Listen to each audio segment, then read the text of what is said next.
श्री गुरुचरण कमलेभ्यो नमः। नारद मुनि कहते हैं, अरे युधिष्ठिर, ब्रह्मचारी गुरुजी के आश्रम में रहता है और अपनी इंद्रियों को, मन को बस में करके गुरुजी की सेवा दास बन के, सेवक बन के करता है। गुरु जी की सेवा गुरु जी की प्रसन्नता के लिए करना चाहिए।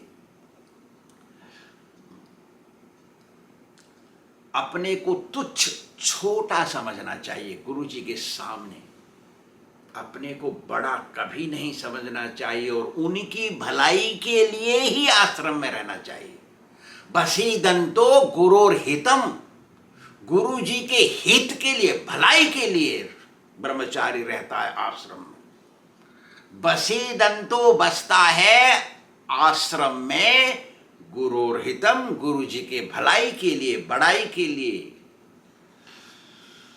गुरु जी में अनुराग रखना चाहिए, गुरु जी से लगाव रहना चाहिए।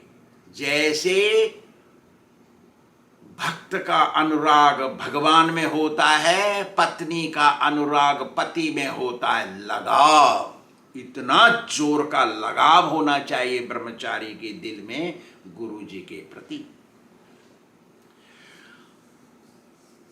हर समय गुरु जी के कार्य करते हुए उनके ध्यान में लगा रहना चाहिए। गुरु जी के सामने तुच्छ बन के रहना चाहिए। तुच्छ माने छोटा, तुच्छ माने हीन। गुरु जी को कम से कम 3 बार प्रणाम करना चाहिए, सुबेरे, दोपहर को और शाम को, कम से कम। और यदि गायत्री दीक्षित है तो 3 बार गायत्री करना चाहिए। गुरु जी का बताया हुआ कार्य निपुणता से करना चाहिए, कुशलता से। गुरु जी के पास रह रहा है तो गुरु जी के कहने पर ही प्रसाद पाना चाहिए। मैंने गुरु जी के साथ, उन्हीं के कमरे में, उन्हीं के आसपास रह रहा है तो गुरु जी को पूर्ण शरणागत रहना चाहिए, उनमें पूरी श्रद्धा रखनी चाहिए। अपनी इंद्रियों को, अपनी कामनाओं को बस में रखना चाहिए। घर से लगाव, संबंधियों से लगाव नहीं रखना चाहिए। स्त्री के साथ जरूरत होने पर ही बात करना चाहिए और स्त्री के साथ प्राइवेट में कभी बात नहीं करना चाहिए। जितनी जरूरत है उतनी ही बात करना चाहिए। और जो पुरुष स्त्री के साथ रहता है, मतलब गृहस्थ, गृहस्थ से भी विशेष मित्रता, दोस्ती, संबंध नहीं रखना चाहिए। क्योंकि गृहस्थी पत्नी के साथ रहता है तो पत्नी भोगी है वो, और ब्रह्मचारी यदि उनके साथ हर समय बात करता रहेगा तो मन भी उधर ही जाएगा। जरूरत के हिसाब से ही उनसे बात करें। स्त्रियों से विशेष करके बात न करें। क्यों? नन्वग्नि प्रमदा नाम घृत कुंभम तथा पुमान सुतामपि रहो जहियाद अन्याद यावर्थ अर्थकृत। ब्रह्मचारी मक्खन के समान है, मक्खन का भरा बर्तन, और स्त्री अग्नि के समान है। यदि पास में बार बार आते रहेंगे तो मक्खन पिघलेगा। ज्यादा देर तक उनके साथ रहे, बात किए तो मक्खन पिघल जाएगा। इसलिए गृहस्थ को भी अपनी कन्या से अकेले में बात नहीं करना चाहिए। ब्रह्मचारी उतना ही व्यवहार करे गृहस्थियों से जितनी जरूरत है, उनको प्रचार करके भक्ति मार्ग में लेके आवे। ब्रह्मचारी कभी भी सुगंधित तेल ना लगाए। सुगंध इत्र का उपयोग ना करे, पाउडर ना लगाए, मेकअप क्या बोलते हैं हिंदी में मालूम नहीं, कभी क्या बोलते हैं उसको, रेशम, रेशम का वस्त्र ना पहने और साधारण सन्यासी की तरह ही रहे। हर समय गुरु की भलाई के बारे में ही सोचे। दीक्षा लेने के समय गुरुजी जितना कह दिए, जितना चाहते हैं उतनी दक्षिणा दे। यदि उतना नहीं है तो सबसे मांग करके लेके आवे। दीक्षा के बाद गुरु दक्षिणा, और उसमें अपना जोड़ के जितना है उतना गुरु जी को समर्पण करे, ये नियम है। ब्रह्मचारी इस आश्रम में रहे, सारे आश्रमों के नियमों का पालन करे। जब ब्रह्मचर्य आश्रम समाप्त होता है, कितने वर्षों के बाद, यदि इच्छा है तो गृहस्थ आश्रम में प्रवेश करे, शादी करे, बच्चे बनाए, जॉब करे, आमदनी कमाए।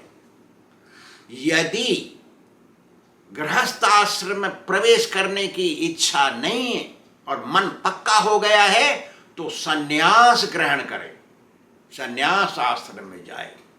यदि ब्रह्मचारी सन्यास नहीं लेना चाहता क्योंकि कठिन नियम है वहां, और गृहस्थ नहीं बनना चाहता क्योंकि चिंताएं लग जाती हैं, इसलिए ब्रह्मचारी ही रहना चाहता है, तो सारी जिंदगी ब्रह्मचारी रह करके गुरु जी की सेवा में आश्रम में ही रहे, गुरु जी की सेवा करे, आश्रम की सेवा करे। इसके बाद नारद मुनि वानप्रस्थ के बारे में बताते हैं। वानप्रस्थ कहते हैं अंग्रेजी में रिटायर्ड, माने गृहस्थ लाइफ, 50 वर्ष की उम्र हो गई तो चला जाना चाहिए, आश्रम में रहना चाहिए, घर छोड़ देना चाहिए।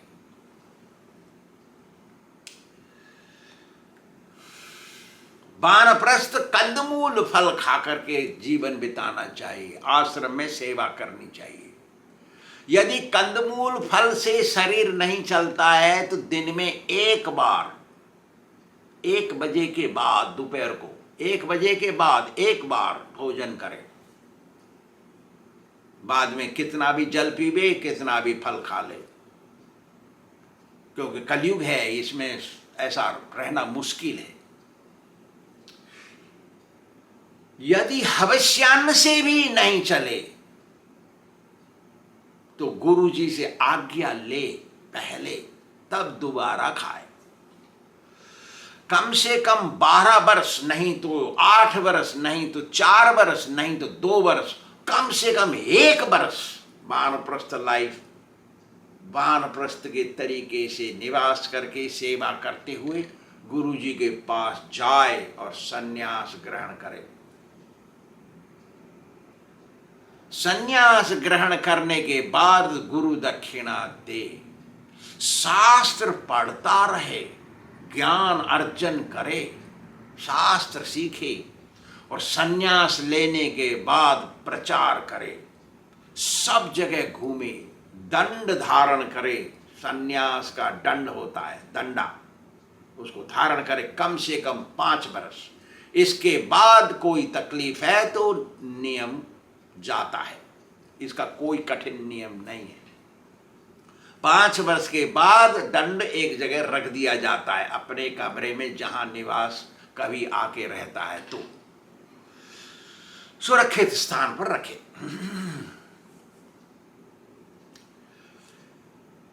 जगह जगह घूमे, धर्मस्थल क्या बोलते हैं उसको, तीर्थ भ्रमण करे, प्रचार करे, लोगों को भक्ति मार्ग में लेके आवे, सबको कृष्ण भक्ति सिखाए, किसी से भी लगाव ना रखे, सब प्राणियों के हित की कामना करे, सबकी भलाई सोचे, अपने आमदनी के लिए कोई काम ना करे, कहीं से तनख्वाह का काम ना करे, और ठेका, प्रवचन करने का ठेका भी ना ले, फ्री, सब कुछ जो आ जाए उसको ग्रहण करे।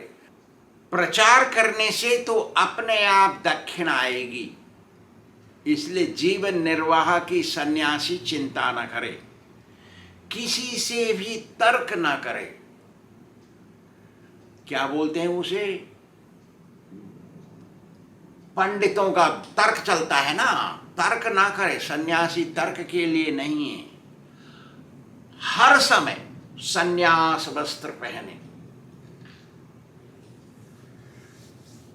बाकी दंड का कमंडल का कोई नियम नहीं है।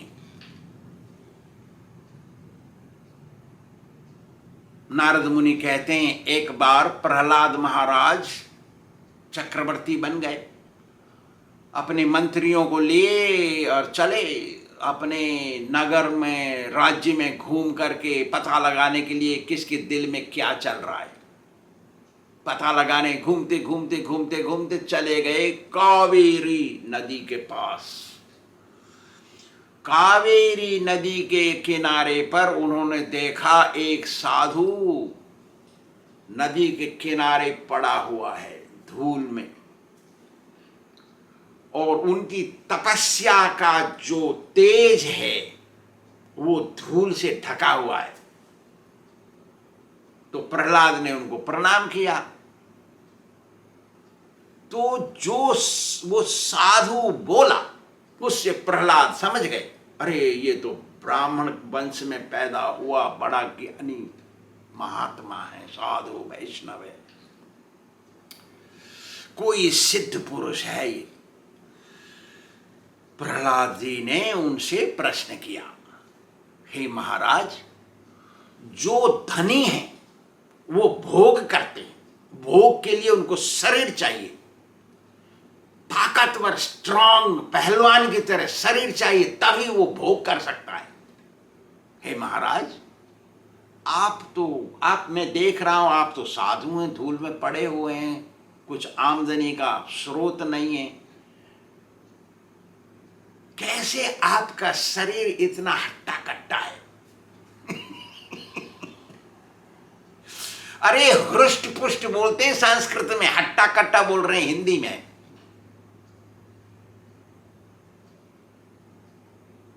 कभी भी प्रश्न पूछते रहना चाहिए, बात भी सही है। हे महाराज, यदि बने तो मेरे प्रश्न का उत्तर दीजिए। तो नारद मुनि कहते हैं कि ये साधु तो साधारण है नहीं, ये तो भगवान के अवतार दत्तात्रेय पड़े हुए हैं नदी के किनारे इस समय। और प्रहलाद महाराज जी का प्रश्न सुना उन्होंने, और फिर ये भी सुना कि यदि हो सके तो बोलिए, उत्तर दीजिए, हो सके तो। कभी भी डिमांड नहीं करना चाहिए, उत्तर दीजिए नहीं। तो दत्तात्रेय जी बोले, अरे प्रहलाद, तुम्हारे दिल में तो भगवान चलायमान की तरह रहते हैं, तो तुम तो सब जानते हो क्या क्या चल रहा है किसी के दिल में। मैं जो बोलूंगा वो भी तो तुम जानते हो, फिर भी क्योंकि तुमने पूछा है इसलिए मैं बोलता हूं। तो ब्राह्मण दत्तात्रेय बोलते हैं, अरे प्रहलाद, भौतिक इच्छाएं कभी तृप्त नहीं होती, कितना भी भोग भोग लो और भोगने की इच्छा होती है।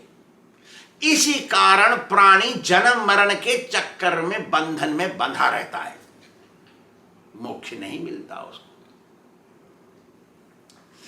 इसलिए प्राणी को अनेक प्रकार के 84 लाख योनियों को लेते हुए ब्रह्मांड में सब जगह घूमना पड़ता है, केवल एक कारण, भोग भोगना। और कितने साल, कितने जन्म, कोई गिनती नहीं है, सब जगह घूमा है। इसलिए हे प्रहलाद, मेरे असली भाग्य हैं, देखिए मैं कितना घूमा सब जगह पूरे सृष्टि में जन्म लेते हुए, अब मैं मनुष्य शरीर में आ गया हूं। मेरे कितने जन्म के पुण्य कैसे भी आ गए, मैं मनुष्य बन गया हूं अब। इस शरीर से यदि पुण्य किया जाए तो स्वर्ग मिलेगा, धर्म पुण्य। यदि इस शरीर को लेकर के पाप किया जाए तो भोग भोगने के लिए नरक जाना पड़ेगा। इस शरीर से गुरु जी की बात मान के यदि हम भक्ति करें तो मोक्ष मिल जाएगा। अरे प्रहलाद, मैंने देखा है कि संसार के लोग कितना काम करते हैं, स्त्री पुरुष सब, स्त्री हो चाहे पुरुष हो, सब कितना प्रयत्न करते हैं कि सुख मिले और दुख दूर भागे, दुख ना मिले, दुख भाग जाए, हमारा सुख मिले, लेकिन वो सफल नहीं होते। सुख मिलता नहीं, दुख भागता नहीं। इसलिए मैं, अरे प्रहलाद, किसी प्रकार का काम नहीं करता। क्योंकि अच्छा करूंगा तो स्वर्ग जाऊंगा, फिर दोबारा जन्म मिलेगा, बुरा करूंगा नरक जाऊंगा, फिर दोबारा जन्म मिलेगा। इसलिए मैं कुछ करता नहीं, मैं निष्क्रिय होकर पड़ा रहता हूं, यहाँ पे भजन करता हूं। क्यों? मरूंगा तो जाऊंगा गोलोक या वैकुंठ धाम। ये दुनिया है ना, ये भौतिक माया में फंसी हुई है, इसलिए इनको मानसिक कष्ट और शारीरिक कष्ट मिलता रहता है। मार फ्रस्ट्रेशन, हिंदी में क्या बोलते हैं पता नहीं, टेंशन अंग्रेजी में बोलते हैं, हिंदी में क्या बोलते हैं पता नहीं। लोग धन कमाते हैं सुख भोगने के लिए, भोगते हैं थोड़ा सुख, बोल रहे हैं दत्तात्रेय, भोगते हैं, लेकिन मरने के बाद कहां जाते हैं किसी को नहीं मालूम। धन बच गया तो कोई दूसरा सुख भोगेगा उससे, चाहे वो बेटा बन के आया है चाहे भैया बन के आया है, वो भोगेगा धन को। ये जो लोभी लोग होते हैं ना प्रहलाद, ये लोभी लोग बहुत धन कमाते हैं, धीरे धीरे कमा कमा के जोड़ जोड़ के रखते हैं और डरते हैं कि कहीं चोरी ना हो जाए, डरते हैं, दिल धुकड़ धुकड़ करता है। और सरकार से डरते हैं कि सरकार आए कहीं टैक्स ना लग जाए, टैक्स में ले जाए सरकार। डरते हैं कि स्वामी सन्यासी साधु ना आ जाए मांग के ले जाए, डरते हैं कहीं शत्रु ना आ जाए और मार डंडे लगा लगा के ले जाए, सब आक्रमण कर दे। डरते हैं कहीं मित्र ना आ जाए, लोन मांगने लग जाए, उधार कर्ज। डरते हैं कहीं संबंधी ना आ जाए, भैया थोड़ा सहायता कर दे, तेरे पास बहुत है, हम मरे जा रहे हैं। डरते हैं। डरना सबसे पड़ता है इन लोगों को, और डर डर के बचाते रहते हैं, और फिर बाद में डरते हैं काल से। काल आ जाएगा, मैं मर जाऊंगा, यहीं पड़ा रह जाएगा, कौन खाएगा मालूम नहीं। देखा, हर समय डर से भरे रहते हैं और इनका धन कोई दूसरा भोगता है। अरे प्रहलाद, मैंने 2 चमत्कार के गुरु बनाए हैं, इनसे मैंने सीखा है। क्या है वो? एक तो है मधुमक्खी, दूसरा है अजगर। देख क्या बोलते हैं वो। प्रहलाद सुन रहे हैं, और प्रहलाद भगवान को मिले हुए, उनकी गोदी में बैठे हैं प्रहलाद, और भगवान के अवतार दत्तात्रेय से बात कर रहे हैं। तो वो बोलते हैं, मधुमक्खी से मैंने सीखा है कि वो तीर थोड़ा थोड़ा इकट्ठा करती है, सब फूलों से ला ला के इकट्ठा करती है, स्वयं नहीं खाती है, दूसरा कोई भोगता है उसको। ये जो धनी लोभी लोग हैं, ये लोग नरक जाने वाले लोभी लोग, ना तो भगवान को देंगे ना अपना भोगेंगे, और इकट्ठा कर करके मर जाएंगे। वो जैसे मधुमक्खी उसमें मर जाती है बहुतेरी, और कोई क्या बोलते हैं उसको, मधु तोड़ने वाला, मधु छत्ता तोड़ता है ना, वो तोड़ने वाला ले जाता है और सुख भोगता है। ये हालत है लोभियों की। इसलिए मैंने उस मधुमक्खी से सीखा है आराम से रहो। किससे सीखा? न अजगर से। अजगर एक सर्प होता है जो एक जगह ही बैठा रहता है, जो पास में आता है उसको पकड़ के खाता है, जो नहीं आता है वहीं पड़ा रहता है, धीरे धीरे कहीं चलता है जगह बदलने के लिए, रास्ते में कुछ मिल गया उसको खा लेता है। अरे प्रहलाद, मैंने उस अजगर से सीखा है, ये अजगर वृत्ति में मैं पड़ा हुआ हूं यहाँ, जो कुछ मेरे पास आ जाता है मैं खा लेता हूं, चाहे वो एक टाइम मिले। जो वस्त्र मिल जाता है उसको पहन लेता हूं। देखा तमाशा। और हम लोग लोभ में पड़े हुए हैं, सुख भोगना चाहते हैं, दुख आता है। तो नारद मुनि कहते हैं प्रहलाद महाराज ने ये सब बातें सुनी, सिद्ध महात्मा की, जो सबसे पहुंचे हुए साधुओं की बात, वैष्णव की बात सुनी, आत्म साक्षात्कारी बात सुनी, सीखी। और सीखने के बाद प्रहलाद ने प्रणाम किया और चले अपने महल के लिए। श्री राधा गोविंद भगवान की जय।